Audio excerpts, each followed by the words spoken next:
আজকের পর্বে আপনাদের জন্য নিয়ে আসলাম ইলিশ মাছের কোরমা। আর সহজ সরল একটা মাছের কোরমা খুব সহজেই আপনারা রান্না করতে পারবেন। বিশেষ করে যারা নতুন রাঁধুনি আছে, ব্যাচেলার আছে, তারাও রান্না করতে পারবেন।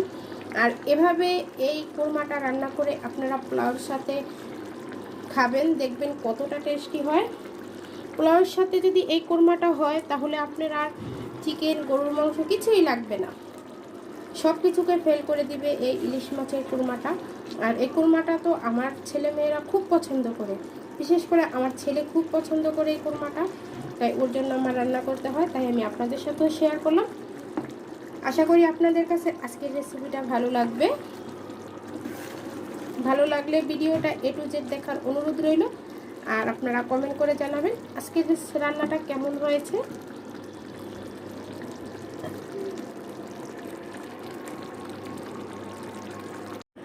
ইলিশ মাছের কোরমাটা রান্না করার জন্য এখানে আমি কড়াইতে তেল দিয়ে দেব। এখানে বেশি তেল দেব না, যেহেতু ঘি ব্যবহার করব, তাই এখানে অল্প পরিমাণে তেল দিয়ে দিলাম। তেলে দিয়ে দিব পেঁয়াজ কুচি। এখানে বাটা পেঁয়াজটাও ব্যবহার করব, তাই কুচি পেঁয়াজটা অল্প করে দেব। অল্প একটু পেঁয়াজ দিয়ে এটাকে আমি ব্রাউন কালার করে একটু ভেজে নেব।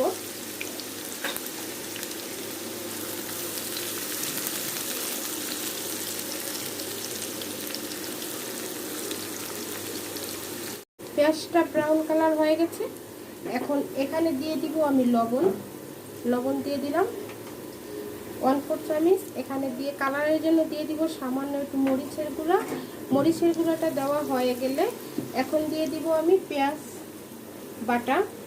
বাটা দিয়ে দিলাম 1/4 কাপ পরিমাণ। দিয়ে খুব ভালো করে মশলাটাকে কষিয়ে নিতে হবে, যাতে পেঁয়াজের যে একটা কাঁচা স্মেল থাকে এটা চলে যায়। খুব ভালো করে এটাকে কষিয়ে নিতে হবে।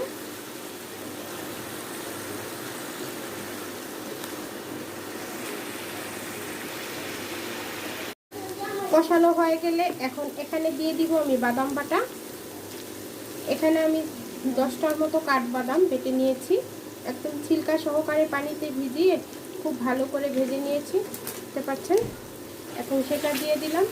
বাদাম বাটাটা অবশ্যই ব্যবহার করবেন, এতে করে কিন্তু যে ইলিশ মাছের কোরমার যে একটা ভালো টেস্ট সেটা আসবে। এখন এটাকে একটু পানি দিয়ে খুব ভালো করে কষিয়ে নিব। তার আগে এখানে আমি দিয়ে দিব সামান্য একটু কাঁচামরিচ বাটা। দিয়ে দিলাম, এতে করে সুন্দর একটা ফ্লেভার আসবে, জাল হবে না অবশ্য, বুঝতে পারছেন। এখন এটাকে কষিয়ে নেব।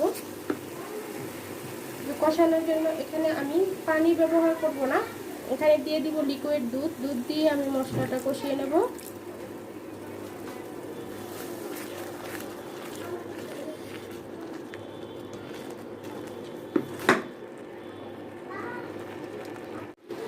এখন মশলাটা খুব ভালো করে কষানো হয়ে গেছে, দেখতে পাচ্ছেন মশলা থেকে তেলটাও ছেড়ে দিয়েছে। এখন এখানে আমি মাছটা দিয়ে দিব, তবে মাছটা চাইলে আপনারা ভেজে নিতে পারেন, আমি ভাজবো না, যেহেতু এটা বড় মাছ। এটা কাঁচা রান্না করলেই কিন্তু কোরমাটা খেতে অসম্ভব মজাদার হবে বলে আমি মনে করি। আপনারা আপনাদের পছন্দ মতো করে রান্না করবেন, আমি আমার মতো করে রান্না করে দেখালাম আপনাদেরকে। আর এভাবে করে রান্না করে খেয়ে দেখবেন যে কোরমার টেস্টটা কতটা টেস্টি হয়।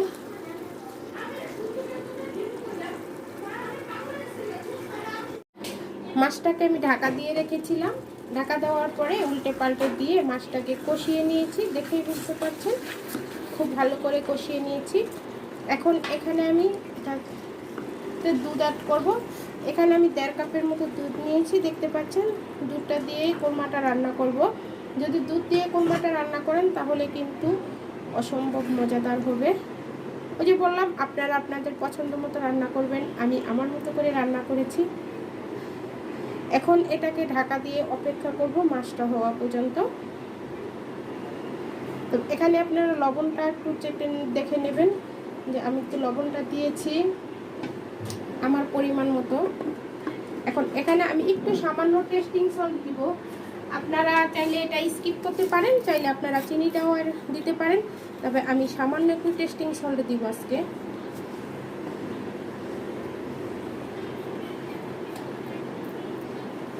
দিয়ে এখন এটাকে ঢাকা দিয়ে মিডিয়ামে রেখে রান্না করব।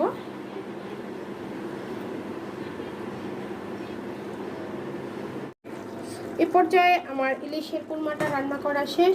আমি অফ ক্যামেরার লবণটাও দেখে নিয়েছিলাম, আর এখানে 2টা কাঁচামরিচের মাঝখান থেকে ফালি করে দিয়ে দিয়েছি, আপনারা হয়তো বা দেখেই বুঝতে পারছেন। এই যে এখন এখানে যে সর্বশেষ যখন নামাবেন চুলা থেকে তখন দিয়ে দিবেন ঘি। এখানে আমি 1 টেবিল চামচের মতো ঘি দিয়ে দিলাম।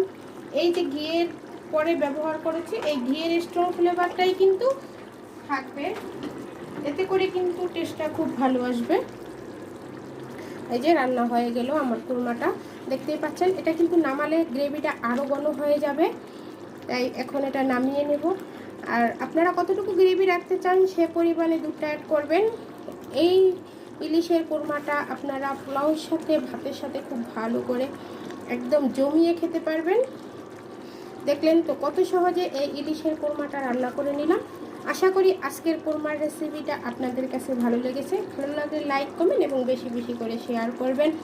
যারা ইউটিউব থেকে দেখছেন তারা আমার চ্যানেলটা অবশ্যই সাবস্ক্রাইব করবেন, পাশে থাকা বেল বাটনটা ক্লিক করবেন, তাহলে খুব দ্রুত নোটিফিকেশন পেয়ে যাবেন। আর ভিডিও ভালো লাগলে একটা লাইক দিয়ে দিবেন। আজকে এই পর্যন্তই, আল্লাহ হাফেজ।